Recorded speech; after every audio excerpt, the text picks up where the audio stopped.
I don't know what day it is. I used to count them at first, minutes, hours, patterns, rhythms. I wrote on the walls. I scratched marks into the floor tiles with the sharp edge of a key I no longer remember finding. At some point, the tiles reset too. Everything resets. At midnight dot except me. I remember the first time the clocks jumped.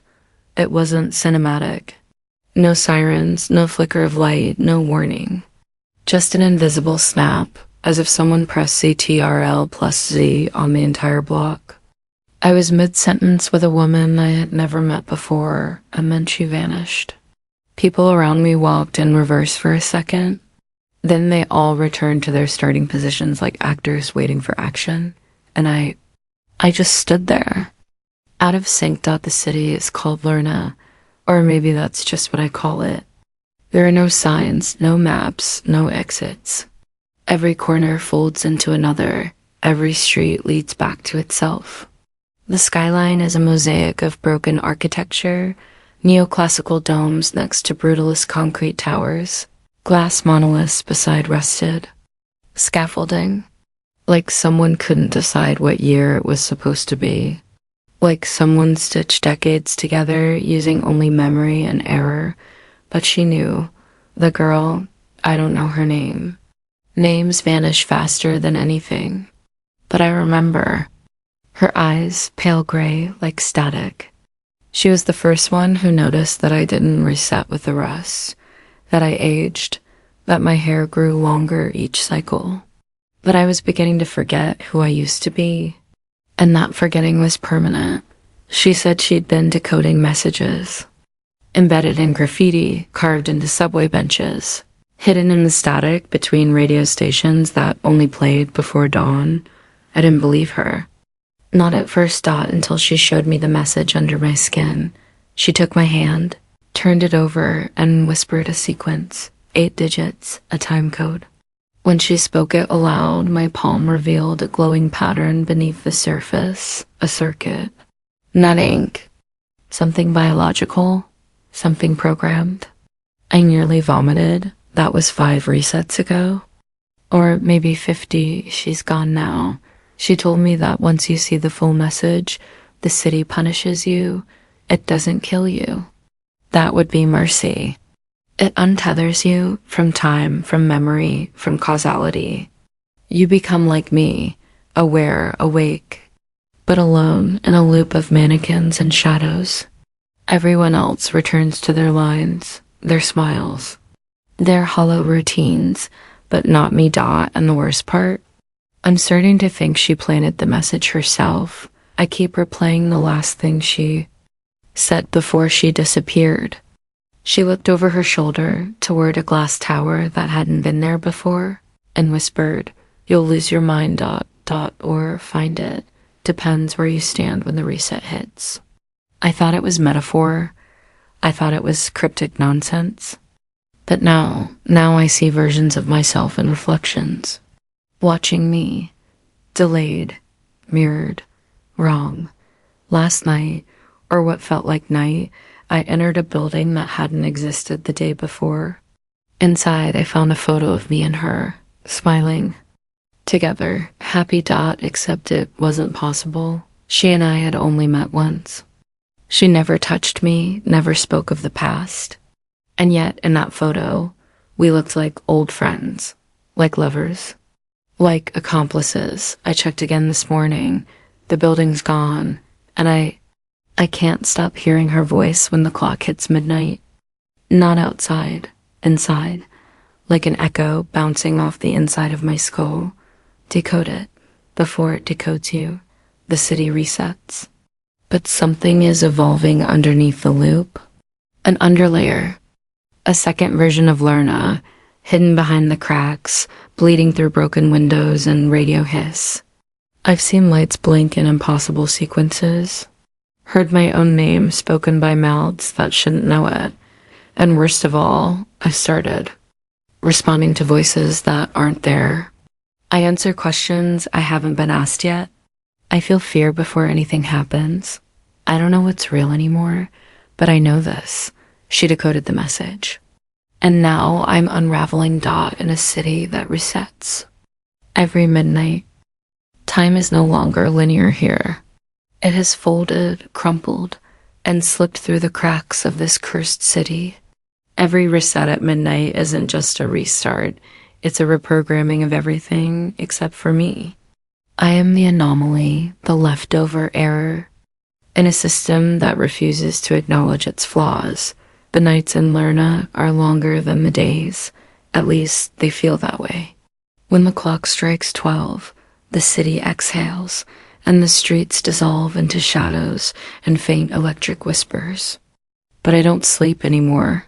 Sleep means forgetting, and forgetting means losing the thin thread of reality I cling to. She used to be my tether. The girl with the pale gray eyes, the one who cracked open the city's code and revealed the bleeding wound underneath the surface. Before she vanished, she gave me a warning one I ignored, like a fool chasing after ghosts. Don't trust the resets, they're lies in motion. I still don't know if she was right or mad. Maybe both. I walk through the alleys that fold back on themselves like Mobius strips. The air is thick with the scent of rest and ozone. Walls breathe static. Holographic adverts flicker and warp, showing faces I know but can't place. Slogans that repeat in endless loops. They chant promises of order and peace words that taste bitter on my tongue. And then there are the shadows. They aren't human. At least, not anymore. Their eyes glow faintly, a sickly amber hue. They glide across walls and vanish when looked at directly. I call them the Watchers, silent sentinels of a broken system, remnants of some ancient code policing the loops. I have seen them in my peripheral vision, always watching, always waiting. One night 2 resets ago, I found myself trapped inside the subway tunnels. The trains ran backwards, carrying faceless passengers who repeated the same movements endlessly. I screamed, but the echoes bounced off concrete and died in the darkness. My breath fogged the cold air as I ran, but every turn led me back to where I started. That's when I saw it. A flicker in the wall, a ripple in the static. I touched it, expecting cold stone. Instead, my hand passed through the surface like water, a portal. On the other side, I found her. The girl, or a version of her. She looked older, her eyes sharper, her expression hardened by time and secrets. She spoke in riddles. You think this is a prison, but it's a message, a warning. You decode the wrong things and you get lost. You decode the right things and you find the truth. I asked her where the truth was. She smiled, a fleeting shadow on cracked lips. Beyond the reset, beyond the city, beyond the wise. I woke up, or thought I did, back on the rooftop, the city breathing around me like a living nightmare. But I knew something had changed. The reset wasn't just a loop anymore. It was a question, a challenge. What if the message wasn't meant to be decoded by her alone? What if it was meant for me? Or worse, what if I was the message? The line between who she was and who I am blurs with every passing reset. I see fragments of memories that aren't mine, moments of joy and sorrow with her that never happened. Faces of strangers wearing my features. Whispers in the dark that speak in my voice. And then there's the constant ticking, the clock in. My mind counting down to midnight. The city waits, patient and indifferent, ready to erase everything again. But I won't let it, because somewhere in this endless reset, there's a crack. A door, a truth, and I am the only one awake enough to find it. Time is no longer a river flowing in one direction. It's a labyrinth with no exit. Each reset feels like a severing of the thread that held me tethered to sanity. But what is sanity here in Lerna? In a city that wakes up every day with no memory of its past. I find myself haunted by shadows, not just the Watchers, but the shadows within my mind. Doubts, fears, echoes of voices that may be hers or mine, or some twisted synthesis of both. Last reset, I encountered a man. Or was it a memory? He looked like me, but his eyes held a void deeper than any abyss I've seen. He called himself the archivist, the keeper of fragments lost in time. You're the glitch, he said, voice cold and distant. The fault line in the system, you shouldn't exist. I asked him why I was spared while the city resets endlessly around me. He smiled bitterly, because you are the message, the one who decodes and disrupts. But every message has a price. I felt the weight of those words pressing down like the suffocating fog. In the underground tunnels, he handed me a shard, an ancient device, cracked and humming with dormant energy. It projected a map of Lerna, but not the city I knew. This map revealed hidden layers, secret networks beneath the surface, veins of light and darkness intertwined. Find the core, he said. Find where the reset originates. Stop it or embrace the cycle. But the core was a myth. A legend whispered by those who lost their minds to the city's looping curse. I was already losing pieces of myself. Fragments of memories I once called my own were slipping away like sand through trembling fingers. And then there was her, the girl. Or was she a projection? Sometimes I saw her face in reflections, sometimes only in nightmares. She was both my salvation and my curse. She decoded the message. And because of her, I'm unraveling, but maybe, just maybe, she left a trail. A path woven between resets. Something to follow. Tonight, as the clock approaches midnight, I'm standing at the edge of a rooftop again. The city stretches beneath me, a fragmented puzzle of light and shadow. I feel the pull of the reset, the inevitable collapse, the erasure, but I also feel something else start a spark, a flicker of hope that this endless loop can be broken, that the message she decoded is not a death sentence, but a key dot, and so I wait. I watch the clock. I listen to the silence between seconds. The city will reset again. But I'm ready this time, to face the truth beneath the surface, to confront the ghost. She left behind, to find myself or lose myself in the reset. I've begun to understand that Lerna is not just a city, it's a crucible. A place where realities are tested, bent, and often shattered. Each reset is less a clean slate and more a scar etched deeper into the fabric of existence.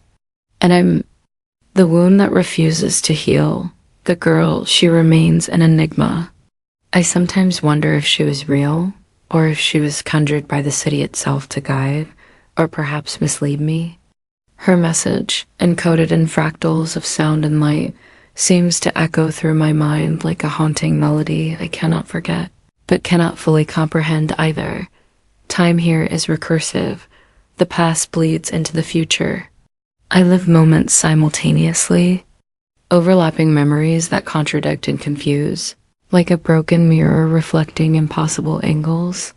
Last reset, I ventured deeper into the hidden layers beneath Lerna's surface. The archivist's map led me into catacombs of rusted metal and shattered glass, corridors lined with screens that flickered with ghostly images, faces, places, and moments from countless resets. Some seemed familiar, others alien. One screen caught my eye, an endless loop of her decoding the message, her fingers tracing symbols that glowed and pulsed beneath the skin of the city itself. And beneath that loop, a cryptic inscription, "To decode is to become."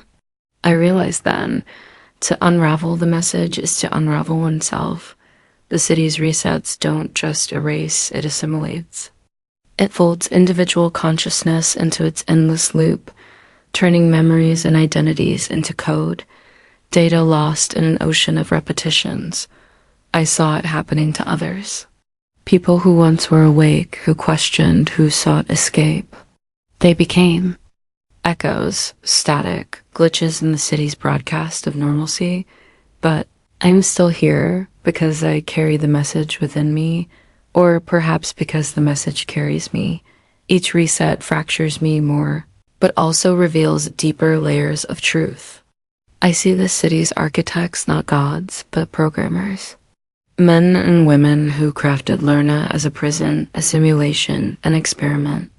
Their faces are buried beneath layers of encryption, their motives obscured by layers of misinformation and propaganda. And I wonder, was she one of them? Or was she a rebel like me, a ghost fighting to break the cycle? The lines blur. My own reflection mocks me now. Multiple versions of myself flicker in the shattered mirrors of Lerna's abandoned skyscrapers. Some angry, some fearful, some resigned at. Times I hear my own voice asking questions I have no answers to. Who am I if my memories are lies? What is freedom in a city that refuses to let go? Can I break the loop? Or am I doomed to repeat it forever? I found a phrase scribbled on a wall deep underground.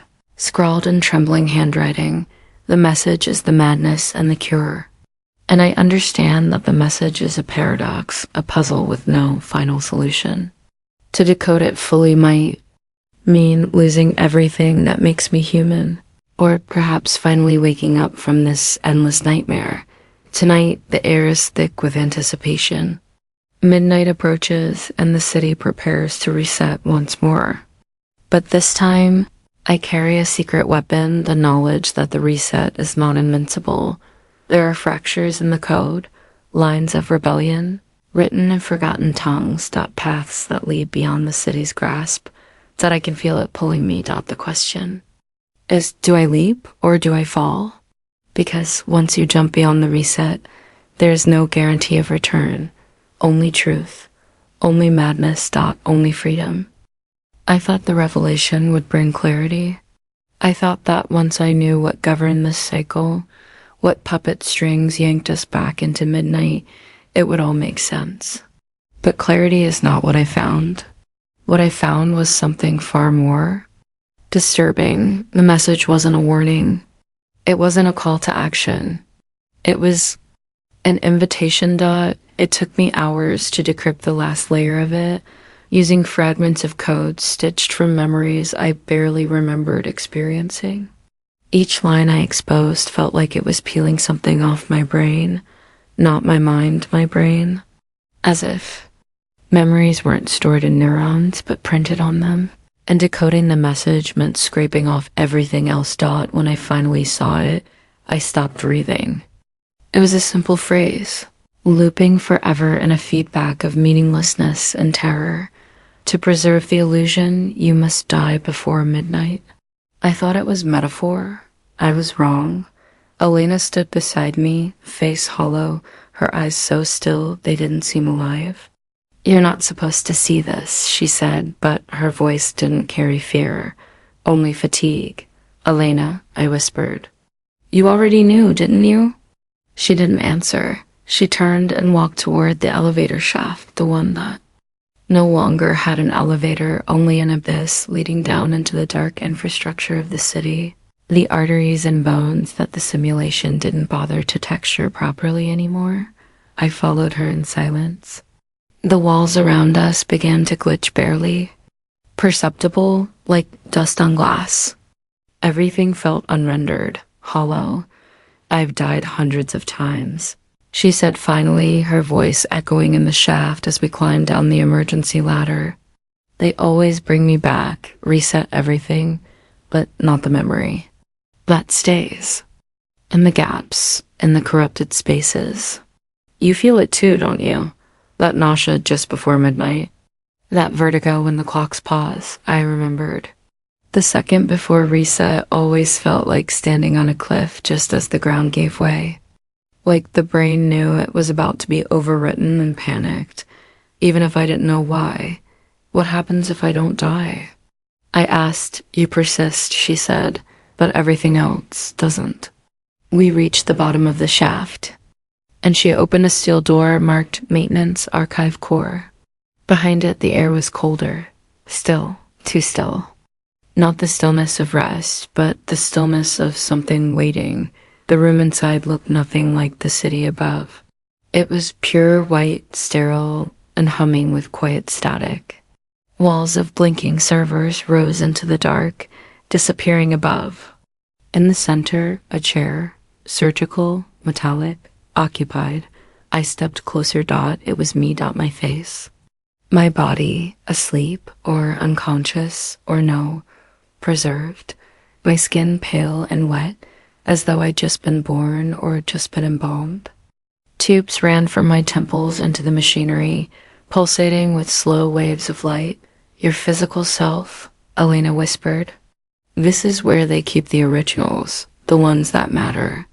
You're not living out your life, you're just ... executing a scenario. Over and over, my knees gave out. I sat on the cold floor, staring. What is this place? The kernel, the fallback. Every time you start to wake up, they reset you.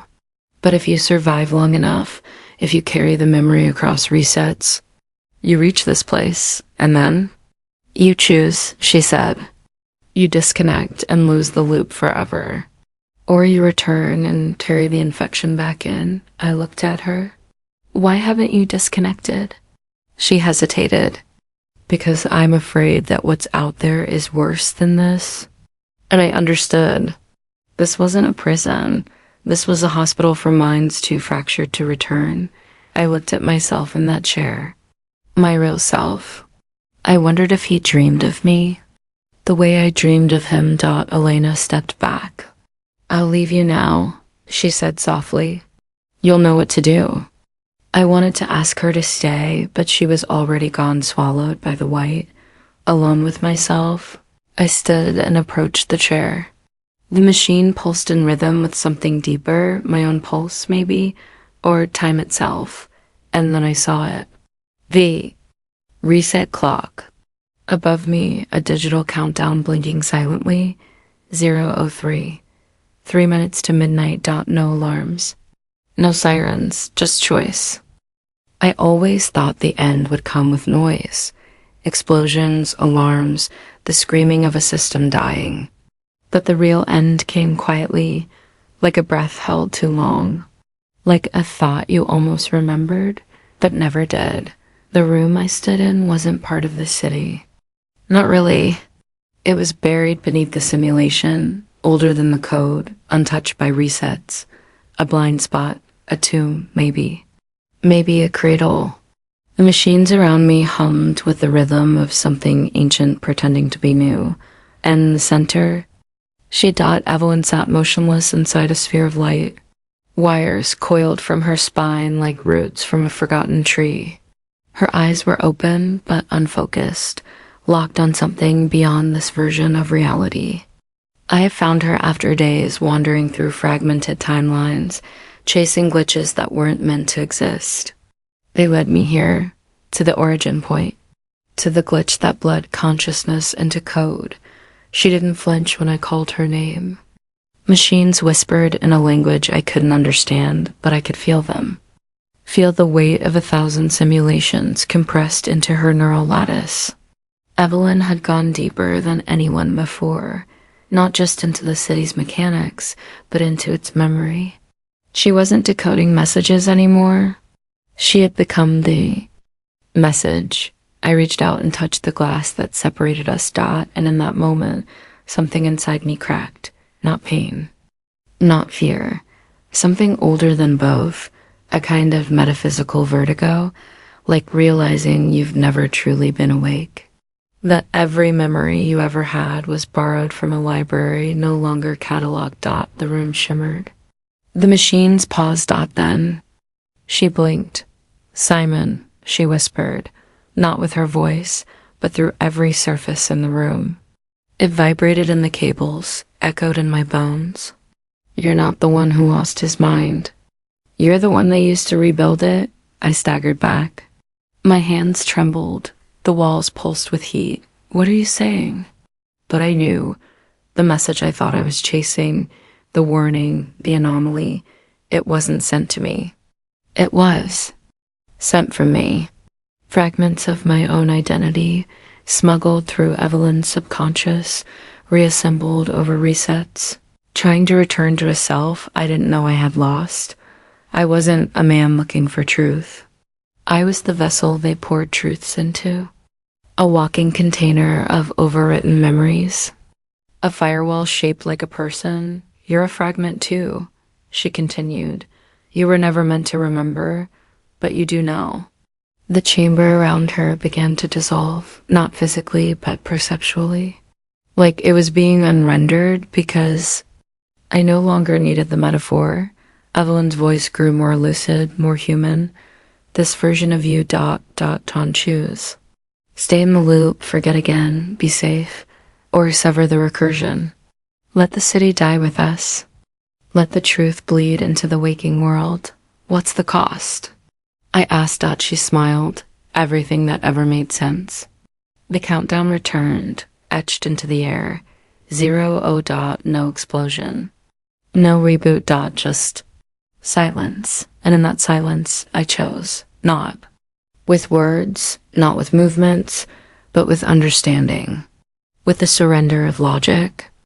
I reached past the boundary of code, past the script they gave me, past the story they wanted me to play. And I pulled the cord. Light collapsed inward. The city flickered once, like a dying thought ... and then I woke up ... not in a bed, not in a hospital ... in a chair, facing a screen. My hands wired to keys that no longer responded. The world outside was static. An audience of blurred faces stared through glass. Observers, designers, victims. I looked down and saw my own reflection, but it wasn't me ... it was the man I used to be, wearing the expression of someone else. And behind me, Evelyn's voice. This isn't the end. This is the first time you're really seeing it. I turned, but she wasn't there ... just the city, rebuilding itself, pixel by pixel, pretending once again that midnight had never come. If this fractured reality has made you question what is truly real, if you feel the weight of memories you can't fully grasp, and the fragile line between identity and illusion, then don't turn away. Subscribe, join the search for truth. Buried beneath the resets. The city is rebuilding, the cycle never ends, and the next piece of the puzzle is coming. Will you be ready to see beyond midnight? Stay with us because the story is far from over.